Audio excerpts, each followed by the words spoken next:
اسی میں بعض علماء نے کہا کہ لقمان علیہ السلام جو قرآن میں ان کا سورہ مشہور ہے، تمام کو معلوم ہے، وَلَقَدْ آتَيْنَا لُقْمَانَ الْحِكْمَةَ، لقمان علیہ السلام اپنے بیٹے کو نصیحت کرتی، یا بنی لا تشرک باللہ، بیٹے تم شرک نہ کرو۔ لقمان علیہ السلام کے بارے میں جب انہوں نے قیامت کو یاد کرتے تھے، اتنا روتے یہاں تک کہ ان کی روح نکل گئی۔ یاد رکھیں، عبداللہ بن رواحہ رضی اللہ عنہ، رواح صحابی رسول، اپنی بیوی کے گود میں سوتے ہیں، سو کے روتے ہیں۔ یاد رکھیں، بیوی کے گود میں سو کے روتی ہیں، بیوی پوچھتی ہے کہ تم کیوں روتے ہیں، کیا ریزن ہے؟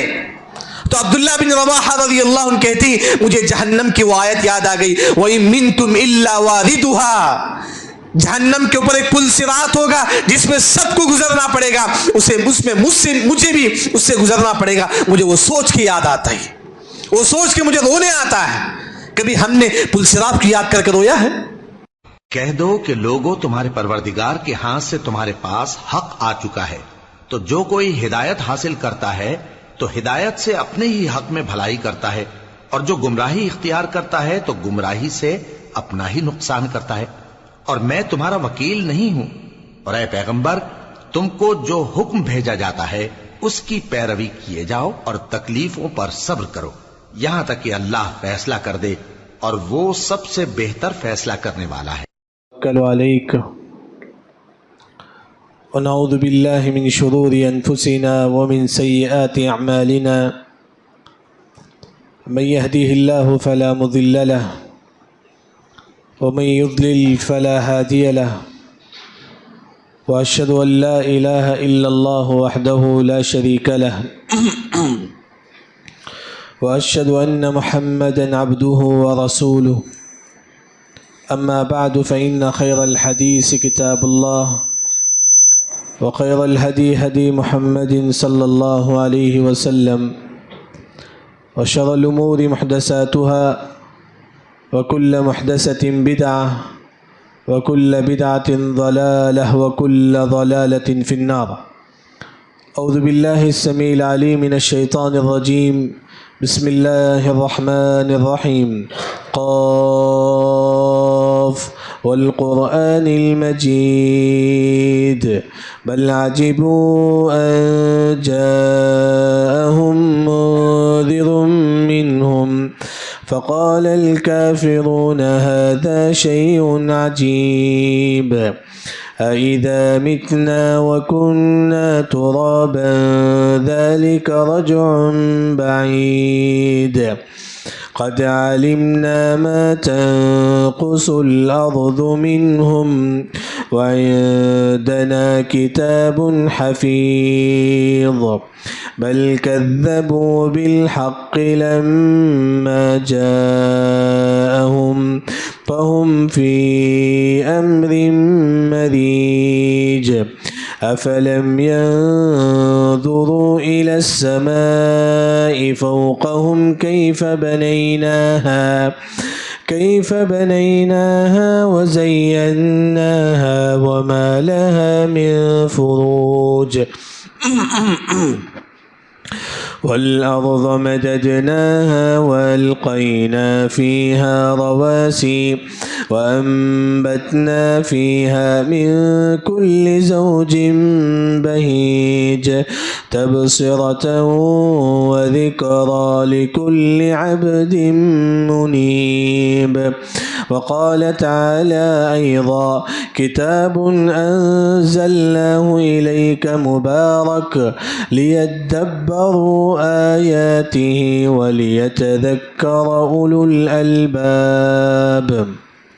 سب سے پہلے ہر قسم کی حمد و ثنا کی بریائی بزرگی اسی اکیلا رب العالمین کے لیے لائق و زیبا ہے جو تمام انسانیت کا پالنہار ہے، خالق ہے، مالک ہے، رازق ہے۔ اس کے بعد اس آخر النبی محمد مصطفیٰ احمد مجتبیٰ صلی اللہ علیہ وسلم پر لاکھوں کروڑوں درود و سلام ہو، جو تمام انسانیت کے لیے ہادی اور مبشر بنا کر بھیجے گئے تھے۔ حاضرین جمعہ، اس خطبہ جمعہ میں آپ کے سامنے جس ٹاپک کے تحت کچھ باتیں رکھنے کی کوشش کروں گا وہ ہے کہ صحابہ اکرام رضوان اللہ علیہم اجمعین اور ان کا تعلق قرآن سے کیسا تھا۔ اس سے پہلے آپ کے سامنے ایک مسئلے کے طور پر ایک بات واضح کرنا چاہتا ہوں۔ امام ممبر پر بیٹھ جاتا ہے اس کے بعد اذان دی جاتی ہے، اس سے پہلے نہیں۔ امام ممبر پر بیٹھنے کے بعد جو ہے نا جو بھی مؤذن ہے وہ اذان دیں گے، کیونکہ اس سے پہلے تو اذان نہیں دینا چاہیے۔ ایک مسئلے کے طور پر میں نے آپ کے سامنے واضح کر دیا۔ جیسا کہ عنوان ہے قرآن اور صحابہ، سب سے پہلے صحابہ کا جب بھی ہم نام سنتے ہیں دو باتیں یاد رکھیں۔ جب بھی صحابہ کا نام آئے دو باتیں، ہماری زبان سے صحابہ کے بارے میں ایسے ویسے الفاظ نہیں ہونا چاہیے، انہیں صحابہ ویسا کرے نا، وہ صحابہ ویسا کرے، کبھی ایک لفظ زبان سے صحابہ کے بارے میں نہیں ہونا چاہیے۔ من قال عن الصحابہ بکلمہ فهو زندیق، جو صحابہ کے بارے میں بولتا ہے انہوں ویسا کرے صحابہ، اگر آپ ایسا بولیں گے آپ دین سے نکل جائیں گے، یاد رکھیں دین سے نکل جائیں گے۔ آپ کا یہ نماز، یہ روزہ، یہ تراویح، یہ تہجد کوئی فائدہ نہیں دے گا۔ یہ پہلی چیز، جب بھی صحابہ کا نام آئے مجھے اور آپ کو یہ بات دل و دماغ میں رکھنی چاہیے۔ دوسری جو بات ہے، صحابہ کی محبت ہمارے دل میں ہونا چاہیے۔ کان السلف يعلمون ابناءهم حب الصحابہ كما يعلمون السورہ من القرآن۔ جیسا کہ ہم اپنے بچوں کو کیا سکھاتے ہیں، سورہ فاتحہ سکھاتے نا، بچوں کو بیٹا بیٹا پڑھو تمہیں سورہ فاتحہ، سورہ اخلاص پڑھو۔ کبھی آپ جتنی مائیں یہاں ہیں، جتنے والد یہاں ہیں، کبھی آپ اپنے بچوں کو بٹھا کر کسی صحابہ کا قصہ آپ نے بتایا ہے؟ کبھی آپ نے اپنے بچوں کو صحابہ کا قصہ بتایا ہے؟ نہیں۔ ہم خود اپنے بچوں کے دلوں میں صحابہ کی محبت کو نہیں رکھتے۔ ہم لوگ کہاں سے بچے صحابہ سے محبت کریں گے؟ آج نعوذ باللہ فلموں کا زمانہ ہے، وہ کسی ہیرو سے محبت کرتا ہے، وہ کسی ہیرو سے محبت کرتا ہے، نعوذ باللہ وہ کسی پلیئر سے محبت کرتا ہے، کرکٹ پلیئر ہو چاہے نہیں۔ ہاں آپ کی ذمہ داری ہے، آپ بچوں کو بٹھائیے، بولے کہ خالد بن ولید رضی اللہ عنہ ایسے تھے، ابو بکر رضی اللہ عنہ ایسے تھے، عمر رضی اللہ ایسے، قصہ آپ بتاؤ، یہی تو ہمارا دین ہے۔ جب بھی صحابہ کا نام آئے دو چیزیں مجھے اور آپ کو دماغ میں رکھنا ہے۔ یہ ایک، زبان سے صحابہ کے بارے میں ایسے ویسے الفاظ نہیں ہونا چاہیے۔ دوسری جو چیز ہے، ہمارے دل میں صحابہ کی محبت ہو۔ یہ کب ہوگا؟ جب ماں باپ بچوں کے دل میں بولیں گے میرے بیٹا دیکھو صحابہ ویسے تھے، ہم اپنے بچوں کو صحابہ کے قصے جو نا ہم کو بتانا چاہیے۔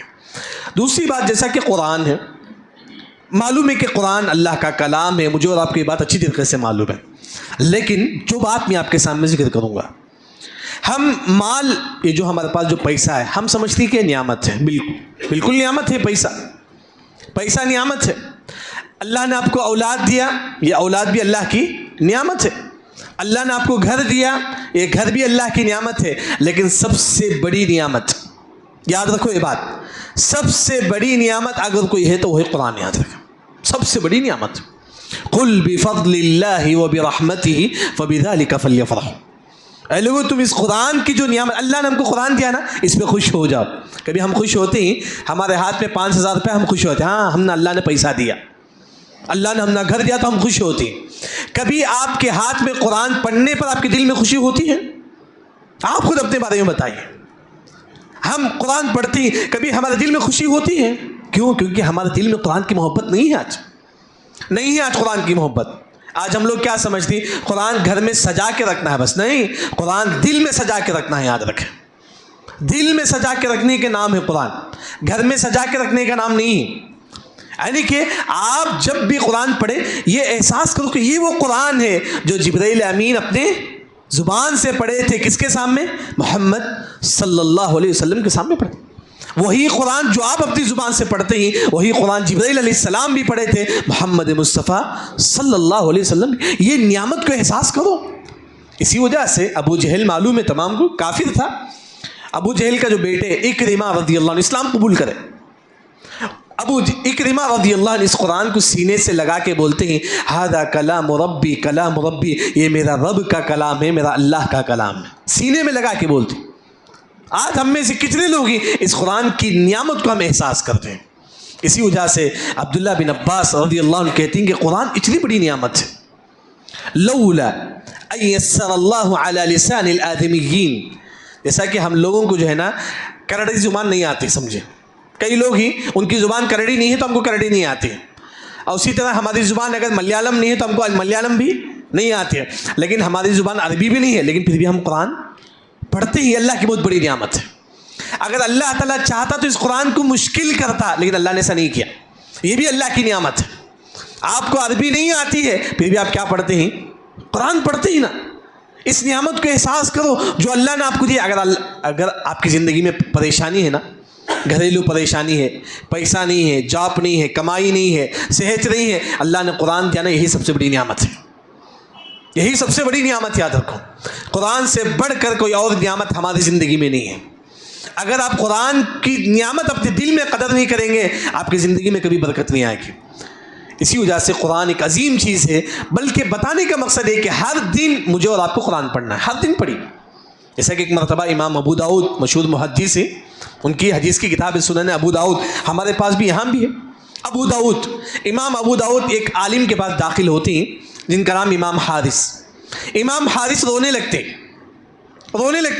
امام حارث جو رونے لگتے، ہم کیوں روتے ہیں؟ کسی کا انتقال ہو جائے یا کوئی مصیبت آئے تب ہم روتے ہیں.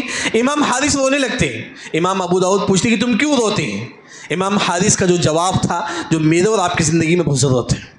امام حارث نے کہا کہ کل میں نے قرآن نہیں پڑھا ہے. کیا فرمایا انہوں نے؟ کل میں نے قرآن نہیں پڑھا ہے. کل میں نے قرآن نہیں پڑھا ہے. کتنے لوگ یہاں ہیں مہینہ مہینہ قرآن نہیں اٹھاتے؟ یاد رکھیں، ہفتہ گیا قرآن نہیں اٹھاتے. بس رمضان سے رمضان، وہ بھی معلوم نہیں کہ کتنے لوگ 15 دن ہو چکا ہے، کتنا قرآن ہم نے ختم کیا معلوم نہیں. قرآن سے ہمارا تعلق ہونا بہت ضروری ہے، یاد رکھیں. بلکہ قرآن میں کتنی آیتیں ہیں؟ 6230 پر 6 آیتیں قرآن میں. 6230 پر 6 آیتیں قرآن. آج بھی رمضان کا جو 14 یا 13 دن جو باقی ہے، آپ ایک قرآن آپ ختم کیجیے. یاد رکھیں، یہاں سے یہ بات لے کے جائیے میں قرآن پڑھ کے رہوں گا آج رمضان. کیونکہ رمضان میں عبادت کریں تو ڈبل ثواب ہے آپ کے. یاد رکھیں، رمضان میں آپ صدقہ کریں گے ڈبل ثواب ہے، قرآن پڑھیں گے تو ڈبل ثواب ہے. ابھی سے آپ نیت کیجئے میں قرآن ختم کروں گا یہ رمضان. جیسا کہ ہمارے پاس 15 دن باقی ہے، اگر ہر دن آپ 400 آیتیں پڑھیں گے. کتنے آیتیں؟ 400 آیتیں. آپ کا قرآن ختم ہو جائے گا 15 دن میں. ختم ہو جائے گا 15 دن میں. امید ہے کہ انشاءاللہ جتنی عورتیں یہاں ہیں، جتنے مرد یہاں ہیں، یہ بات دل میں رکھ کے جائیے کہ میں جا کے قرآن ختم کروں گا. دیکھیے آج تک آپ کمائیے بس الحمدللہ، اللہ نے آپ کو مال دے گا، ضرور دے گا آپ، لیکن قرآن سے اپنا تعلق مت جوڑیے. یاد رکھیں، یوں سمجھیے کہ میرا رمضان کا آخری 15 دن ہے، اس کے بعد میں رہوں گا یا نہیں معلوم نہیں. یاد رکھیں، ایسا سمجھ کے آپ جو ہے نا یہ رمضان گزاریے، تب آپ کی زندگی میں برکت آئے گی. تو انشاءاللہ امید ہے کہ آپ جو ہے نا قرآن ختم کریں گے اس 15 دن میں. وقت نکالو اس کے لیے. ہم پھرنے کے لیے وقت نکالتے ہیں رمضان میں، وہاں ہوٹل میں کھڑے ہو کے چھا پیتے ہیں ہم لوگ، اس کے لیے وقت ہے. اللہ کا کلام پڑھنے کے لیے وقت نہیں. اللہ صحابہ اکرام رضوان اللہ علیہ مجمعین کی زندگی کو دیکھیے، وہ کس طرح قرآن پڑھتے تھے، کیا ان سے قرآن کی محبت تھی. یہ ایک مثال، عمر بن خطاب رضی اللہ عنہ جب بھی قرآن پڑھتے تو روتے تھے. عمر بن خطاب رضی اللہ روتے تھے بہت زیادہ. اتنا روتے. ایک مرتبہ قرآن پڑھنے لگے جب جہنم کا ذکر آتا تو اتنا روئے کہ 20 دن بیمار ہو گئے. کتنے دن؟ 20 دن بیمار ہو گئے. کبھی معلوم نہیں کہ ہم میں سے کوئی انسان قرآن پڑھتے وقت رونے کی وجہ سے 20 دن بیمار ہوا. آج ہم لوگ نہیں ہوتے، آج ہم لوگ ایسا نہیں ہوئے. یاد رکھیں، عمر بن خطاب رضی اللہ عنہ 20 دن بیمار ہو گئے. اس کے بعد ڈاکٹر کے پاس گئے، اس کے بعد ان کو شفا ملا. قرآن پڑھنے کی وجہ سے ہمارے دل میں اللہ کا ڈر پیدا ہوتا ہے. آنسو، ایک جو قطرہ جو آنکھ سے نکلتا ہے نا، یہ اللہ کے پاس بڑی قیمتی. یاد رکھیں، ایک جو آنسو، جو حدیث طبرانی کی روایت ہے، عین بکت فی جوف اللیل من خشیت اللہ عز وجل. اگر آپ تنہائی میں بیٹھ کر روئیں گے، یہ ایک جو آنسو جو آپ کے آنکھوں سے نکلتا ہے، جس کی وجہ سے اللہ تعالیٰ آپ پر جہنم کو حرام کر دیں گے. جہنم کو حرام کر دیں. کتنے لوگ یہ رمضان آ چکا ہے، کبھی ہم نے توبہ کیا؟ ہم کتنا گناہ ہم لوگ کرتے ہیں. یاد رکھیں، کتنے گناہ ہم لوگ کرتے ہیں. جب آپ قرآن پڑھیں گے آپ کے دل میں اللہ کا ڈر پیدا ہوگا. آپ رونے لگیں گے، یہ آنسو کی وجہ سے اللہ ہمارے پورے گناہوں کو اللہ تعالیٰ معاف کرے گا۔ دعا کرے کہ اللہ ہمارے گناہوں کو معاف کرے۔ یعنی کہ انسان خود کبھی تنہائی میں بیٹھ کر، جیسا کہ رمضان میں تنہائی میں آپ بیٹھیے، کبھی روم میں لاک کر کے بیٹھیے، نہ آپ کی بیوی کو معلوم ہو نہ آپ کے بچوں کو معلوم، روم میں بیٹھ کر اکیلا اللہ سے دعا کیجیے، اللہ تو میرے گناہوں کو معاف کر دے۔ قرآن پڑھ کر رویا کریے۔ آپ بولتے نا کہ مومن ہی، لوگ بولتے ہیں مولوی صاحب میں متقی ہوں کہ نہیں، کیسا معلوم کروں؟ آپ مومن ہی کیسا معلوم کریں گے؟ آپ اللہ کے خاص بندے ہی کیسا معلوم کریں؟ قرآن میں اللہ نے کہا انما المؤمنون الذین اذا ذکر اللہ وجلت قلوبہم۔ مومن کون ہے؟ مومن پیسہ والا نہیں۔ مومن کون ہے؟ اللہ نے کہا کہ جب قرآن پڑھتے وقت اس کے دل میں اللہ کا ڈر پیدا ہو، یہ مومن ہے، یاد رکھیں۔ اگر ہم قرآن پڑھتے ہی اگر ہمارے دل میں اللہ کا ڈر اگر پیدا ہوتا ہے، سمجھو کہ آپ مومن ہیں۔ کتنے لوگ ہیں ہم میں سے قرآن پڑھتے ہی کبھی ہمارے دل میں اللہ کا ڈر پیدا نہیں ہوتا؟ کیوں؟ کیونکہ ہمارا دل گناہوں سے بھرا ہوا آتا ہے۔ معلوم ہے مشہور حدیث، جس گھر میں کتا ہو اس گھر میں کون داخل نہیں ہوتے؟ فرشتے داخل نہیں ہوتے، معلوم ہے حدیث۔ تو امام ابن قیم رحمہ اللہ نے کہا جس گھر میں کتا ہو اس گھر میں فرشتے داخل نہیں ہوتے، اس دل میں قرآن کیسے داخل ہو سکتا ہے جس دل میں گندی تصویریں ہو، جس دل میں غیبت ہو، جس دل میں گناہ ہو، سود ہو، حرام ہو؟ کہاں داخل ہو سکتا ہے اس دل میں قرآن؟ آج ہمارا دل ایسا ہے، یاد رکھ، واللہ لو طہرت قلوبنا ما شبعت من کلام ربنا۔ اگر ہمارا دل گناہوں سے پاک ہے نا تو ہمارے دل میں قرآن آئے گا، اللہ کی قسم آئے گا۔ آج ہم قرآن کیوں نہیں پڑھتی؟ کیونکہ ہمارے دل میں قرآن سے محبت نہیں ہے۔ یہ صحابہ جب قرآن پڑھتے تو بیمار ہو جاتے تھے، یاد رکھیں۔ بلکہ زرارہ بن نوفہ جب قرآن پڑھتے ہی جب جہنم والی آیت سے گزرتے فَإِذَا نُقِرَ فِي النَّاقُورِ، فَإِذَا نُقِرَ فِي النَّاقُورِ، جب قیامت کے دن سور پھونکی جائے گی، جب یہ آیت پڑھتے ہی تو قیامت کو یاد کر کے اتنا روتے ہیں، اتنا روتے ہیں، یہاں تک کہ ان کی وفات ہو جاتی ہے، وفات ہو جاتی ہے ان کی۔ یہ ڈر قرآن جب آپ پڑھیں گے تو آپ کے دل میں ڈر پیدا ہوگا۔ بلکہ 20 پر 3 ایسے لوگ ہیں، کتنے لوگ ہیں؟ 20 پر 3 ایسے لوگ جب وہ قرآن پڑھتے تو اتنا روئے یہاں تک کہ ان کی وفات ہو گئی، وفات ہو گئی۔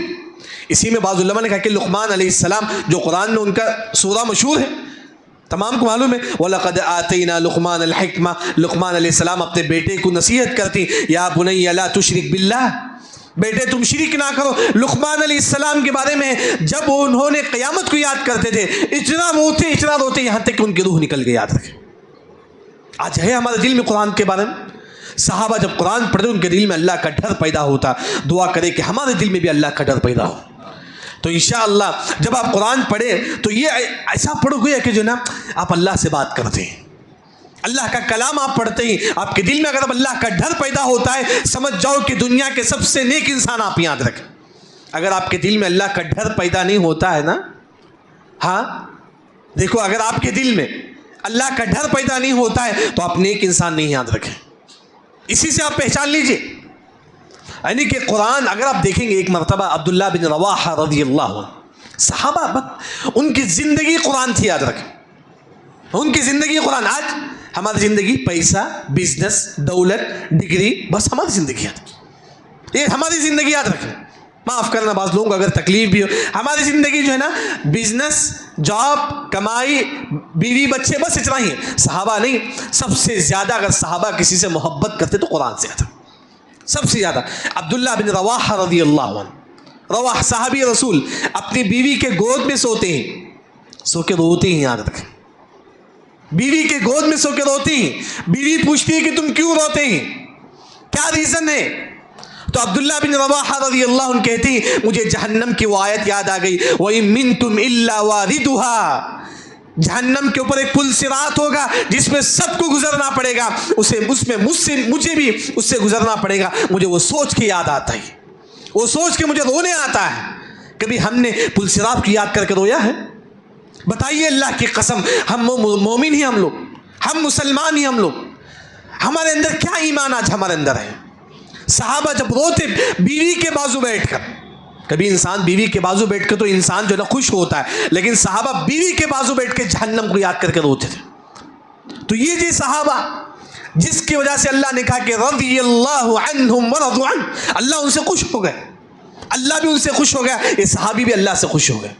یہ تھے صحابی اگر آپ یہ چاہتے ہیں، میں آپ سے یہی کہوں گا، اگر آپ یہ چاہتے ہیں کہ اللہ آپ سے خوش ہو جائے، جتنی عورتیں یہاں ہیں، جتنے مرد یہاں ہیں، جتنے بزرگ یہاں ہیں، میں بھی سب سے پہلے، اگر ہم لوگ یہ چاہتے ہیں کہ اللہ ہم سے خوش ہو جائے، ہم قرآن سے خوش ہو جائے. یاد رکھیں، قرآن کو اپنا زندگی بنائیں. قرآن ہماری زندگی کا اصل مقصد ہے. دیکھیے آج مسلمان ذلیل ہو گیا. یاد رکھیں، میں وعدہ سے کہتا ہوں، ذلیل ہوں گے وہ مسلمان جو قرآن سمجھ کے نہیں پڑھتے، دنیا میں بھی اور حشر کے میدان میں بھی. اللہ نے کہا، حدیث مشہور ہے، ان اللہ یرفع بهذا الكتاب اقواما ويضع به آخرین. جو شخص، جو قوم قرآن سمجھ کے پڑھتی ہے، اللہ اس کو ہمیشہ بلند رکھیں گے، اس کا مقام بلند رہے گا، لوگوں میں بھی معاشرے میں بھی. جو قرآن سمجھ کے نہیں پڑھتا ہے نا، جو قرآن سمجھ کے نہیں پڑھتا ہے، اسے مہینہ مہینہ نہیں دیکھتا ہے قرآن کو، سیزن میں صرف رمضان میں قرآن دیکھنے والا، یہ وہ لوگ ہی جن کو اللہ تعالیٰ ذلیل کر دے گا. یاد رکھیں، اگر آپ قرآن سے دور ہو جائیں گے اللہ ذلیل کر دے گا. تو اسی وجہ سے آپ اپنے بچوں کو کچھ بھی بناؤ، لیکن قرآن کی محبت اس کے دل میں رکھو. یاد رکھو، قرآن کی محبت اس کے دل میں رکھو. حشر کے میدان میں آپ صلی اللہ علیہ وسلم اللہ کے پاس آئیں گے، صلی اللہ علیہ وسلم اللہ کے پاس آئیں گے، آ کر کہیں گے کہ وقال الرسول یا رب. ہمارے نبی اللہ سے کہیں گے، جیسا کہ امید ہے نا کہ آپ سب ہمارے حق میں سفارش کریں گے، ہم یہی سوچتے ہیں. ہاں، یہ ہم الحمدللہ دعا کریں کہ اللہ تعالیٰ جتنے مسلمان جو توحید پرست ہیں اللہ ان کی سفارش کریں، اللہ ہم کو جنت الفردوس میں داخلہ دے، الحمدللہ. لیکن اگر آپ قرآن سمجھ کے نہیں پڑھیں گے نا، نبی تمہارے خلاف گواہی دیں گے، تمہارے خلاف. وقال الرسول یا رب، کل اللہ کے پاس آپ صلی اللہ علیہ وسلم آئیں گے، آ کر کہیں گے کہ یا رب ان قوم اتخذوا هذا القرآن مہجورا. اللہ تعالیٰ یہ میری قوم ہے. ہمارے نبی کہیں گے کہ اللہ سے، اللہ یہ میری قوم ہے جو قرآن سمجھ کے نہیں پڑھتی. آج ہم لوگوں کے پاس فلم دیکھنے کے لیے ٹائم ہے، ہمارے پاس کرکٹ دیکھنے کے لیے ٹائم ہے، چائے پینے کے لیے ٹائم ہے، قرآن اٹھانے کے لیے آج ہمارے پاس ٹائم نہیں ہے. اللہ اکبر، یہ کون سی زندگی ہے ہماری؟ قرآن میرے اور آپ کی زندگی کا اصل یاد رکھیں. دیکھیں صحابہ اکرام رضوان اللہ علیہم اجمعین، ان کی زندگی قرآن سے بڑا گہرا تعلق تھا. بلکہ وہ کبھی کبھی، آپ تو رمضان میں یہاں تو پڑھتے ہی تراویح، کبھی آپ جائیے گھر میں سنگل کوئی جہنم والی آیت اٹھائیے، جہنم والی کوئی ایک آیت اٹھائیے، آپ سورہ فاتحہ پڑھیے، اور جہنم والی آیت کو بار بار پڑھیے تراویح میں. آپ سنگل تراویح میں بات نہیں کر رہا ہوں، امام کے پیچھے نہیں. آپ جب گھر میں جاتے ہیں، جا کر جو ہے نا آپ جتنا ہو سکے سورہ فاتحہ کے بعد یہ ایک آیت، جہنم والی آیت، ان الذین کفروا، جیسا جو بھی آیت ہے جہنم کے بارے میں، جیسا کہ القاریۃ ما القاریہ وما ادراک ما القاریہ، جہنم والی آیت یا جہنم والی سورت اٹھائیے، بار بار اسے پڑھیے، اس کو سمجھ کر پڑھیے. عائشہ رضی اللہ عنہ جب کھڑے ہوتی ہیں نماز کے لیے، جہنم والی آیت کو یاد کر کے روتے تھے. قالوا انا كنا قبل في اهلنا مشفقين فمن الله علينا ووقانا عذاب السموم. جب عائشہ رضی اللہ عنہ نماز کے لیے کھڑے ہوتے، جہنم کو یاد کر کے روتے تھے، بار بار پڑھتے تھے، بار بار روتے تھے. کبھی ہم نے ایسا کیا؟ بتائیے کتنے لوگ یہاں ہیں کبھی ہم نے ایسا کیا ہے؟ ہمارے نبی محمد مصطفیٰ، نبی سے محبت نہیں ہے محبت. ہم لوگ یہ نبی ہمارے واسطے کیا کیا نہیں کرے. محمد صلی اللہ علیہ وسلم ایک مرتبہ تہجد میں کھڑے ہوتے سنگل، پوری رات آپ صلی اللہ علیہ وسلم یہ آیت پڑھتے، ان تعذبهم فانهم عبادك وان تغفر لهم فانك انت العزیز الحکیم. پوری رات یہ ایک آیت پڑھتی، پوری رات پڑھ کے روتی. کبھی ہم نے ایسا کیا؟ نہیں. دیکھیں میں آپ سے یہی کہوں گا، آپ آج انشاءاللہ تراویح کے بعد وتر بھی پڑھ لیجئے. اب مولوی پوچھیں گے مولوی صاحب کیا وتر کے بعد پڑھ سکتے ہیں؟ ہاں ایک سوال ہے، پوچھ. وتر کے بعد آپ صلی اللہ علیہ وسلم 2 رکعت پڑھتے تھے. یاد رکھیں، صحیح مسلم کی حدیث ہے، صحیح مسلم کی حدیث ہے، غالباً حدیث نمبر 738، صحیح مسلم کی حدیث. وتر کے بعد آپ ہم 2 رکعت پڑھتے تھے، ہمیشہ نہیں، کبھی کبھی. آج آپ وتر پڑھ لیجئے، وتر پڑھنے کے بعد گھر کو جائیے، آپ 2 رکعت آپ نماز پڑھیں. میں زیادہ نہیں بولوں گا آپ کو، 2 رکعت سورہ فاتحہ پڑھیے. فاتحہ کے بعد کوئی جہنم والی آیت ہے، جیسا کہ تبت یدا، بڑی صورتیں مشکل ہے، چھوٹی صورتیں، تبت یدا ابی لہب وتب ما اغنى عنه ماله وما کسب سيصلى نارا ذات لہب. نار پڑھ کے روئیے آپ، دیکھیں کتنا مزہ آئے گا. یاد رکھیں ہم لوگ پیسہ کمانے میں مزہ آتا ہے، شان کرنے میں مزہ آتا ہے، فخر کرنے میں مزہ آتا ہے، دوسروں کو حقیر بتانے میں مزہ آتا ہے نا، لیکن اس سے بڑھ کر اگر کسی چیز میں مزہ ہے تو قرآن میں یاد رکھیں، اس سے بڑھ کر الا بذکر اللہ تطمئن القلوب، دعا کرے کہ اللہ تعالیٰ مجھے اور آپ کو یہ عمل کرنے کی توفیق عطا فرما۔ یعنی کہ اسی طرح قرآن کی محبت ہمارے دل میں کب آئے گی؟ جب ہم علماء کا احترام کریں، جب ہمارے اندر علماء کی قیمت ہو۔ اگر آپ علماء کو حقیر سمجھیں، دیکھیں بھائی علماء وہ غریب ہیں کہ کچھ بھی ہو، وہ دوسری بات ہے، ان کے سینے میں کیا ہے؟ قرآن یاد رکھیں۔ اگر میں آپ کو ایک حدیث آپ کو بتاؤں گا علماء کی قیمت میں، یہ ایک حدیث، آپ کے باپ ہی نا، آپ کے باپ سے بڑا درجہ ہے علماء کا، یاد رکھیں۔ آپ کے والد سے بڑا درجہ ہے علماء کا، آپ کے ماں سے بڑا درجہ ہے علماء کا۔ آپ ماں باپ کی عزت کرتے نا، اس سے بڑھ کر ایک عالم کی عزت کرو، یاد رکھیں، اس سے بڑھ کر۔ بلکہ آپ دیکھیں گے سب سے زیادہ اگر کسی کوئی مسلمان عزت کے حقدار ہے وہ جو نا عالم ہے۔ ان من اجلال اللہ اکرام ذی شیبۃ المسلم وحامل القرآن، حدیث صحیح ہے۔ اللہ کی تعظیم میں سے کیا حدیث؟ اللہ کی تعظیم میں سے یہ بھی ہے تم عالم کی عزت کرو، علماء کی عزت کرو۔ ماں باپ سے بڑھ کر اگر آپ کو کسی کی عزت کرنا ہے تو وہ ہے عالم دین۔ آج ہمارے اندر نہیں ہے۔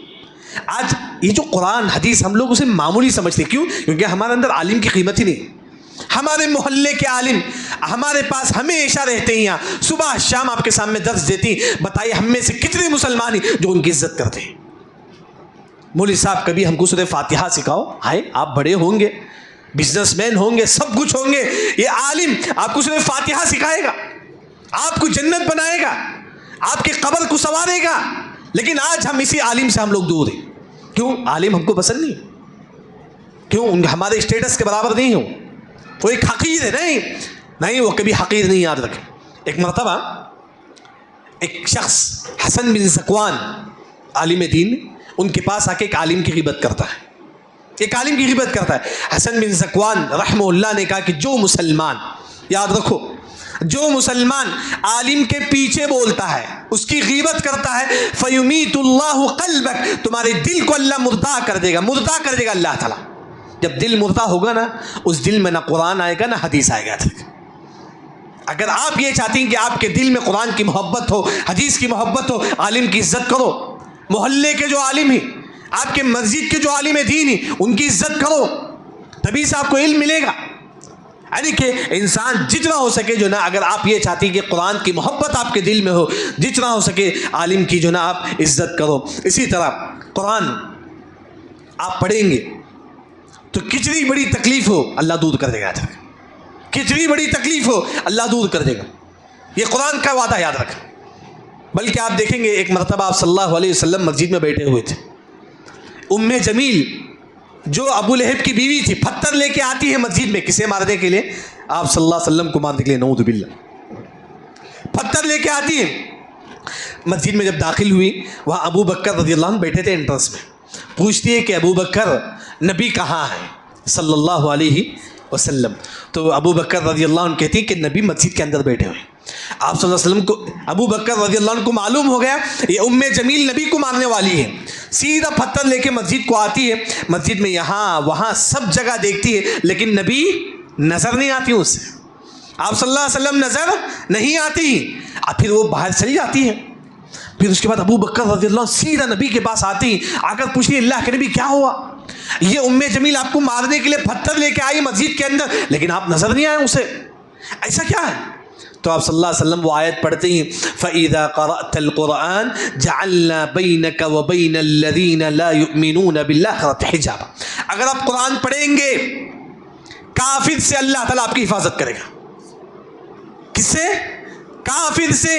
آج ہندوستان کا جو ماحول ہے، قتل و غارت گری کا جو ماحول ہے، جو ظلم جو ہوتا ہے ہندوستان، اگر آپ اس سے بچنا چاہتی تو قرآن کی تلاوت کرو، یاد رکھو، قرآن آپ کی حفاظت کرے گا۔ کتنی بڑی مصیبت ہو، قرآن آپ کی حفاظت کرے گا۔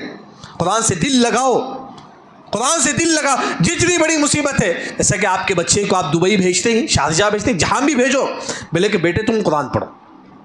ہم ہر دن بچے کو بات کرتے ہیں نا، بیٹا تو کیا کھایا, کدھر کھایا, ہم یہ پوچھتے ہیں. کبھی آپ نے باپ کی حیثیت سے یہ پوچھا ہے بیٹا تو نے قرآن پڑھا ہے؟ نہیں پوچھا ہے ہم نے, یاد رکھیں. اللہ کی قسم بہت کم لوگ ہوں گے جو پوچھتے ہیں اس طرح. اگر آپ کو حقیقی معنوں میں اپنا بچہ کو نیک بنانا ہے, قبر میں بھی آپ کو ثواب ملنا ہے, اپنے بچے کو دیندار بناؤ. یاد رکھو دیندار بناؤ. آپ ایک نہ دن آپ کو بھی قبر میں جانا ہے, مجھے بھی جانا ہے قبر میں. وہاں جو چیز کام آئے گی, اگر آپ کے بچے نیک ہیں تو کام آئے گا. اگر آپ کے بچے کو قرآن ہی نہیں سکھائیں گے تو کہاں سے پڑھے گا بچہ قرآن؟ یعنی کہ قرآن سے محبت یہ ہر مسلمان کی ضرورت ہے, یاد رکھیں. اسی طرح اگر آپ دیکھیں گے صحابہ کرام رضوان اللہ علیہم مجمعین کتنی بڑی مصیبت کے وقت ہو قرآن پڑھتے تھے. یاد رکھیں کیا پڑھتے تھے؟ مصیبت کے وقت کیا پڑھتے تھے؟ قرآن. مصیبت کے وقت ایک واقعہ آپ کے سامنے سناتا ہوں. ایک صحابی رسول جن کا نام عثمان رضی اللہ, تمام کو معلوم ہے, مالدار صحابی, ہمارے نبی نے ان کو جنت کی بشارت دی. اتنے مالدار صحابی, مصیبت کتنی بڑی ہو قرآن پڑھو. بیمار ہی چلو قرآن پڑھو, پریشانی قرآن پڑھو. ہر مصیبت کا علاج. عثمان رضی اللہ عنہ کو لوگ قتل کرنے کے لیے آئے.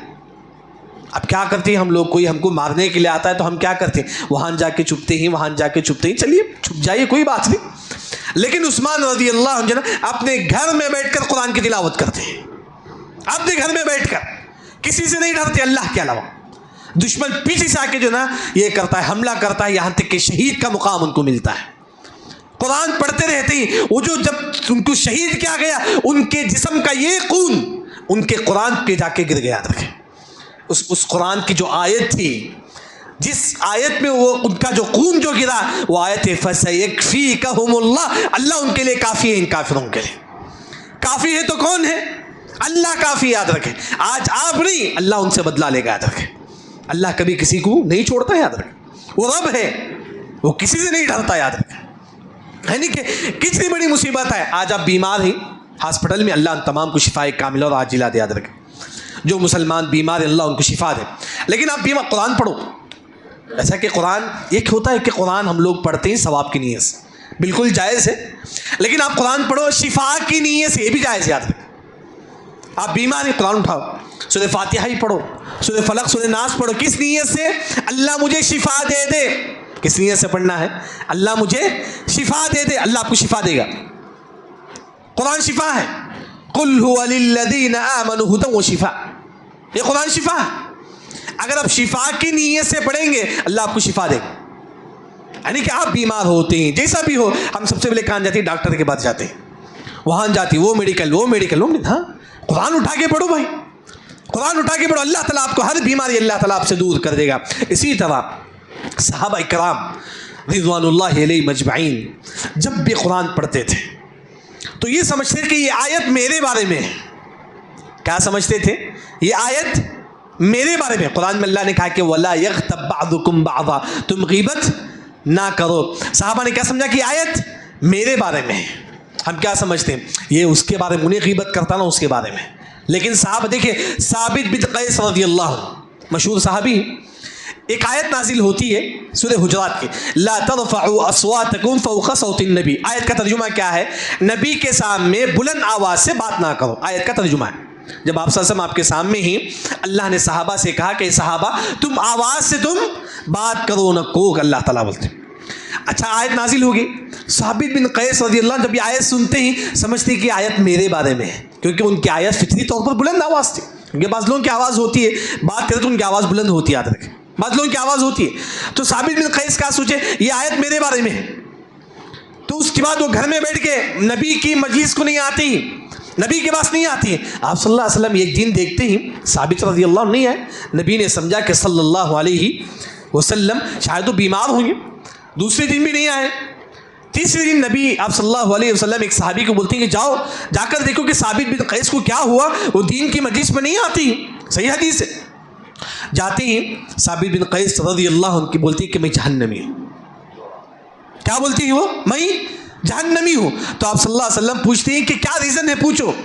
وہ ثابت بن قیس کیا ریزن ہے پوچھو. ثابت بن قیس کہتے ہیں کہ اللہ کے نبی میری آواز بلند ہے, میں جب بھی بات کرتا ہوں تو میری آواز بلند ہے. قرآن میں اللہ نے کہا نبی کے سامنے آواز کو بلند نہ کرو, یہ میرے بارے میں اللہ نے آیت نازل کر دی. جو بھی آیت ہے صحابہ اپنے بارے میں سمجھتے تھے. تو آپ صلی اللہ علیہ وسلم نے کہا کہ جاؤ ثابت بن قیس کو بتا دو کہ ہوا من اہل الجنہ، ان کا شمار جنتی صحابہ میں سے، یاد رکھیں جنتی صحابہ میں سے ہیں. اگر آپ سدھرنا چاہتے ہیں، نیک بننا چاہتے ہیں، مومن بننا چاہتے ہیں، قرآن کی ہر آیت کو اپنے اوپر فٹ کرو، دوسروں کے اوپر نہیں، اپنے اوپر. قرآن میں اللہ نے کہا کہ جھوٹ مت بولو، دیکھو کہ آپ جھوٹ بولتے ہیں. قرآن میں اللہ نے کہا کہ برا گمان مت کرو، دیکھو کہ آپ برا گمان کر. دوسرے چھوڑی، یاد رکھیں اللہ تعالیٰ آپ سے نہیں پوچھے گا کہ وہ کیا کر رہا، وہ کیا کر رہا، انہیں کیوں نہیں پوچھے گا. اللہ آپ سے، اللہ آپ سے پوچھے گا آپ نیک تھے یا نہیں، اللہ تعالیٰ آپ سے پوچھے گا. تو انسان جتنا ہو سکے اس میں غور و فکر کریں. قرآن کی جو بھی آیتیں آپ پڑھتی سمجھو کہ اللہ تعالیٰ مجھ سے کہتا ہے. اللہ تعالیٰ، صحابہ یہی سمجھتے تھے جو بھی آیتیں پڑھتے. اسی طرح قرآن میں اللہ نے جو بھی کہا سب سے پہلے اس پر عمل کرنے کی کوشش کرو. جو بھی آیتیں قرآن میں جب آپ پڑھتے ہیں ترجمہ کے ساتھ پڑھیے. آپ الحمدللہ ہماری زبان تلگو زبان ہے، یہاں پر بعض لوگ کنڑی جانتی ہیں، بعض لوگ تلگو جانتی ہیں. تلگو قرآن آپ لیجئے اپنے گھر میں رکھیے. بتائیے ہم میں سے کتنے گھر میں قرآن کا ترجمہ ہے؟ کتنے گھر میں؟ ہاں الحمدللہ ہوں گے. کتنے لوگوں کے گھر میں قرآن کا ترجمہ ہے؟ یہی خود دلیل ہے ہمارے دل میں قرآن کی محبت ہے کہ نہیں. یاد رکھیں آپ دیکھیے آپ کے گھر میں قرآن ہے یا نہیں. بولیں گے کہ مول صاحب ہمارے گھر میں 10 لوگ ہیں، یہ ایک ترجمہ کا قرآن ہے. ہاں اللہ کا کلام جس وجہ سے اللہ نے مجھے اور آپ کو پیدا کیا، وہ صرف یہ قرآن ہے آج ہمارے گھر میں. اس سے خود معلوم ہوتا ہے کہ آپ کے دل میں قرآن کی محبت ہے یا نہیں. لیکن قرآن کی آیتیں جب بھی آپ پڑھتے ہیں سمجھو کہ یہ آیت میرے بارے میں. دیکھیے مشہور آیت ہے پارہ نمبر 4 کی پہلی آیت، لن تنالوا البر حتى تنفقوا مما تحبون. آیت یاد ہے تمام. لن تنالوا البر حتى تنفقوا مما تحبون. جب یہ آیت نازل ہوتی ہے اس آیت میں کیا بتایا گیا ہے؟ تمہارے پاس جو پسندیدہ جو چیز ہے وہ اللہ کی راہ میں تم صدقہ کرو. جو تمہارے پاس پسند ہے. ہم لوگ 10 روپے غریب کو دیتے ہیں نا. آپ بقرعید کے واسطے یعنی تو عید کے واسطے، عید الفطر جو آنے والا ہے اس میں آپ بکرے کا گوشت خریدتے ہیں 1 کلو. کیا وہی 1 کلو آپ نے کسی غریب کو دیا ہے؟ اللہ نے کہا جو تم کو پسند ہے وہ تم اللہ کے راہ میں صدقہ کرو. جس غریب کے لیے تم 1 کلو گوشت خریدتے ہی نا، جو جس گھر کے لیے تم اپنے گھر کے لیے خریدتے ہی، وہی کبھی 1 کلو اسی دکان میں سب سے اچھا گوشت خرید کر اپنے غریبوں کو دیا. یاد رکھو یتیم کو دو. ہم لوگ کیا کرتے ہیں جو معمولی جو گوشت ہے نا وہ لے کے دے دیتے ہیں. یاد رکھو ہمارے گھر میں بکرے کا گوشت، غریب کے گھر میں جو ہے نا گائے کا گوشت. یہ کون سا انصاف ہے؟ اللہ نے کہا کہ جو تم کو پسند ہے وہ تم صدقہ کرو. یہ آیت نازل ہوتی ہے ابو طلحہ رضی اللہ عنہ آتے ہیں، آ کر کہتے ہیں اللہ کے نبی مجھے سب سے زیادہ پسند میرا باغ ہے. ان کے پاس باغ تھا، اس میں میٹھا پانی تھا، بہت ساری نعمتیں تھیں، بہت سارا کھجور کا درخت تھا. ابو طلحہ رضی اللہ عنہ نے کہا کہ اللہ کے نبی میرے پاس پسندیدہ مال میرا باغ ہے، اس مال کو میں اللہ کے راہ میں صدقہ کرتا ہوں. یہ پورا باغ اللہ کے راہ میں وہ خرچ کر دیتے ہیں. یعنی کہ آپ کو جو پسند، جیسا کہ میں آپ زیادہ مشکل نہیں ہے، آج افطار میں جو آپ بناتے ہیں نا اپنے گھر میں اچھے اچھے ڈش، وہی پیک کر کے آپ کے پڑوس میں کوئی غریب ہے آپ اسے دو. آپ کا کوئی غریب بھائی آپ اسے دو. ہم لوگ کیا بچا کچا دیتے ہیں ہم لوگ، نعوذ باللہ. ہاں الحمدللہ نیک لوگ بھی ہوں گے، یاد رکھے میں وہ نہیں بولتا، لیکن آپ جو آپ کے گھر میں سب سے بہترین جو پکوان ہے وہ آپ غریبوں کو دو. وہی اللہ نے کہا. صحابہ جو بھی آیتیں پڑھتے تھے اس پر عمل کرنے کی کوشش کرتے تھے. دعا کرے کہ اللہ تعالیٰ مجھے بھی اور آپ کو بھی اس پر عمل کرنے کی توفیق عطا فرمائے. یعنی کہ آج کے خطبے کا جو خلاصہ ہے وہ یہ ہے کہ سب سے پہلے صحابہ کا جب بھی نام آتا ہے 2 چیزیں ہمارے دل و دماغ میں ہونی چاہیے. ایک، صحابہ کے بارے میں ایسے ویسے الفاظ ہماری زبان سے نہیں ہونا چاہیے. دوسرا، ہمارے دل میں صحابہ کی محبت ہو. یہ کب ہو سکتی ہے؟ جب ماں باپ اپنے بچوں کے دلوں میں صحابہ کی محبت رکھیں. رات میں سوتے وقت بچوں کو صحابہ کا قصہ سنائیے، نبیوں کا قصہ سنائیے، تبھی وہ صحابہ سے محبت کریں گے. دوسری جو بات ہے، قرآن اللہ کی نعمت ہے. جس طرح آپ پیسے کو دیکھ کے خوش ہوتے ہی نا، کار کو دیکھ کے آپ خوش ہوتے ہیں کیونکہ آپ کا کار ہے، آپ کے بنگلے کو دیکھ کے آپ خوش ہوتے ہیں، قرآن کو دیکھ کے بھی خوش ہو. عبادت ہے، یہ اللہ کا کلام ہے، سمجھو، سمجھنا نہیں واجب ہے. یہ قرآن ہے، اللہ کا کلام ہے، ایسا سمجھو. آپ خوش ہو قرآن کو دیکھ کر، یہ بہت بڑی نعمت ہے. یہ اکرمہ جو کافر تھے اسلام قبول کرنے کے بعد اس قرآن کو سینے سے لگا کے کہتے ہیں یہ میرا رب کا کلام ہے، میرا رب کا کلام. قرآن کی محبت ہمارے دل میں ہونی چاہیے. اس کے بعد ہر دن کم از کم آپ آدھا پارا 1 پارا پڑھنے کی کوشش کرو. لیکن رمضان کا جو 15 دن جو باقی ہے اگر آپ ابھی بھی قرآن نہیں پڑھے ہی آپ ابھی بھی موقع ہے آپ کے لیے. ہر دن 2 پارا کم از کم آپ قرآن کا 2 پارا پڑھیں گے 15 دن میں آپ کا قرآن ختم ہو جائے گا انشاءاللہ. پڑھیں گے نا انشاءاللہ. پوری امید کے ساتھ میں آپ کو کہوں گا کیونکہ میرا اس کے بیان سننے کا مطلب یہ نہیں کہ سن کے چل جاؤ, عمل کرنے کی کوشش کرو. کیونکہ بیانات تو بہت زیادہ ہوتی, یوٹیوب میں تو بہت زیادہ بیانات ہیں. اللہ تعالیٰ مجھے بھی اور آپ کو بھی عمل کرنے کی توفیق عطا فرمائے. اس کے بعد قرآن جب بھی آپ پڑھیں گے آپ کے دل میں اللہ کا ڈر پیدا ہونا چاہیے. یہ قرآن جب آپ پڑھیں گے یہ سوچو یہی وہ قرآن جبرائیل امین بھی پڑھتے تھے, یہی وہ قرآن محمد مصطفیٰ صلی اللہ علیہ وسلم بھی پڑھتے تھے, یہی وہ قرآن اسم صحابہ بھی پڑھتے تھے. یہ سمجھ کے پڑھو قرآن, تب آپ کے دل میں قرآن کی محبت ضرور اللہ تعالیٰ دیں گے. جب بھی آپ قرآن پڑھتے ہیں, جب جہنم کا ذکر آتا ہے, جیسا کہ میں نے کہا آج آپ تراویح پڑھنے کے بعد وتر پڑھنے کے بعد اپنے گھر میں 2 رکعت نماز پڑھیے. وہ چھوٹی چھوٹی صورت ہے, اس میں جہنم کا ذکر ہے. تبت یدا ابی لہب وتب, القاریہ پڑھیے, روئیے. ہمارے نبی یہ ایک آیت پڑھ کے پوری رات روتے تھے نماز میں, صرف ایک آیت پڑھ کے. صحابہ کرام ایک آیت پڑھ کے پوری رات روتے تھے. آج ہم بولتی ہیں کہ نبی کی امتی ہیں, لیکن ہمارے اندر جو نا ان جیسا عمل ہمارے پاس نہیں ہے. دعا کرے کہ ہم کو بھی صحابہ جیسا عمل کرنے کی توفیق عطا فرما. اور اسی طرح جتنے بھی تکلیف ہو قرآن سے اپنا تعلق جوڑیے. آپ کتنے بڑے بیمار ہو, کچھ بھی ہو, اگر آپ قرآن پڑھیں گے اللہ تعالیٰ آپ کو شفا دے گا. جب آپ قرآن پڑھیں اس نیت سے بھی آپ پڑھیں اللہ تو مجھے شفا دے دے. سر میں درد ہے قرآن اٹھاؤ, اللہ میرے سر میں درد ہے تو شفا دے دے. شفا کی نیت سے قرآن پڑھو, اللہ آپ کو شفا دے گا. یاد رکھیں اللہ آپ کو شفا دے گا. اسی طرح قرآن سمجھ کے پڑھو. قرآن کی ہر آیت جب اللہ نے کہا کہ بدگمانی نہ کرو, سمجھو کہ اللہ تم سے بولتا ہے. قرآن کی ہر آیت کو یہ سمجھو کہ اللہ مجھ سے بولتا ہے. تو جب آپ اس طرح سوچیں گے اللہ تعالیٰ آپ کو ہدایت دے گا. اللہ ذوالجلال سے دعا ہے اللہ تعالیٰ ہم تمام کو قرآن کو صحیح معنوں میں سمجھ کر پڑھنے کی توفیق عطا فرما, اور قرآن کا جو صحیح حق ہے اسے ادا کرنے کی توفیق عطا فرما. بارک اللہ لنا ولکم فی القرآن المجید ورفعنی وإیاکم بما فیہ من الآیات والذکر الحکیم. اقول قولی هذا واستغفر اللہ الذی ولکم ولسائر المسلمین اجمعین.